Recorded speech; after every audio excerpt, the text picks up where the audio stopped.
Good morning, back to basic.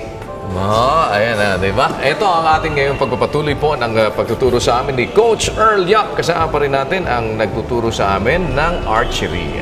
At of course, #1 archer in the Philippines. Walang-wala tayo, Ponce, di ba? Dahil mga nagko-coach sa atin, matitindi, di ba? Lahat ng mga seeded talaga #1 sa larangan na kanilang ginagawa. Coach, ngayon ang ating second day dito sa ating Sports Basic at tuturuan mo na kami kung paano talaga gumamit nitong bow and arrow.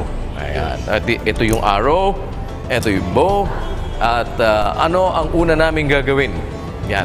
Actually, yung una niyong gagawin is kailangan niyo malaman yung tamang posture. Posture. Kasi kadalasan kasi, mga beginners, kapag humatak ng bow, puro katawan lang. Kapag puro katawan, gumagano'n sila. Alright. So, ginagamit na yung hips nila para humila. Okay. So, Mali pala yun, ano? Mali yan. So, kailangan...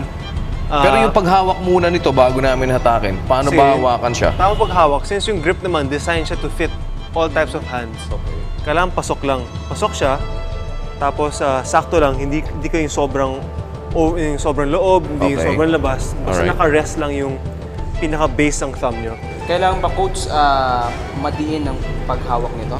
Relax lang? Not necessarily. Yung relax lang. Hindi pong pagkahatak nyo, hindi kayo naka-grab, naka-let go lang kayo para pagka-aim nyo, mas steady siya. Okay. Less muscles involved. Pag-pull nyo, kailangan straight lang yung left arm.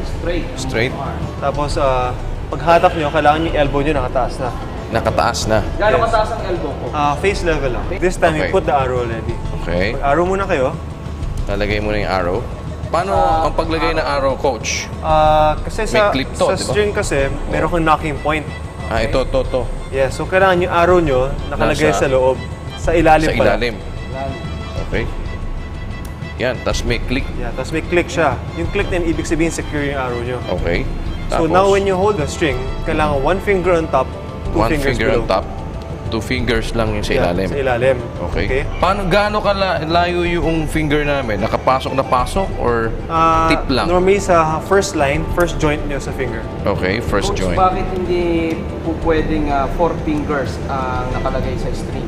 Bakit Because 3 fingers lang? Kasi the more fingers na ginamit nyo, Unstable.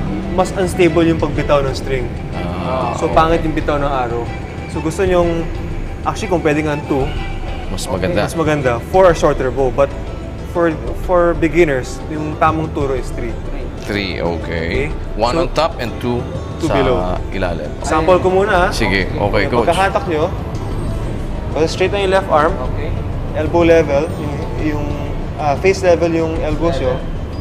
Pull hanggang yung index finger nyo tumama sa corner ng lips. Okay. Then let go. Isang daliri sa itaas, 2 daliri sa ibaba. Tapos kailangan nakaangat ang elbow.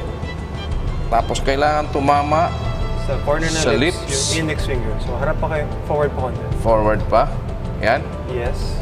And then Then let go. release.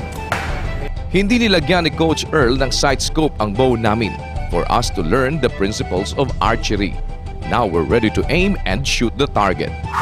Always remember these steps. Relax and hold the bow. Clip the arrow below.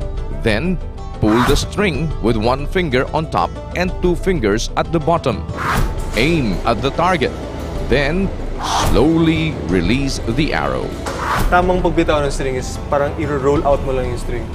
Parang pinadulas mo yung daliri mo. Pero yung mahirap dyan for beginners is wala pa yung muscle memory.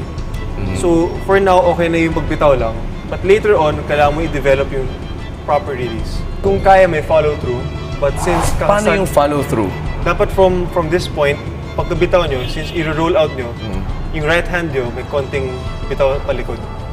Meron pa palikod na gano'n. Palikod siya. Okay.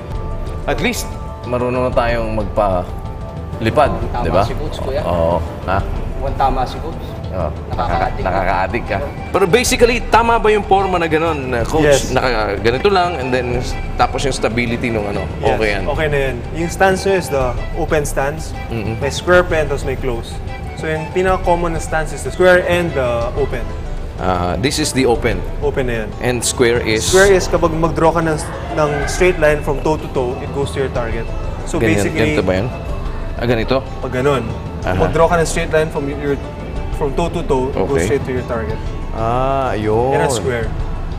Ano ang mas magandang stance pagka kung ikaw ang tatanungin? Ako kasi, yung square kasi, mas mahirap siya. Dahil pagka-pull nyo, nag-a-align yung dalawang shoulders eh. So, for you to have an efficient parang form, kailangan naka-open para more muscles can actually support your bone. So mas stable yung Mas stable open na nakaganito. Yes. Kesa dun sa nakaganyan. Yes. Okay, dito na lang ako. Di ba? O yan sa Biyernes.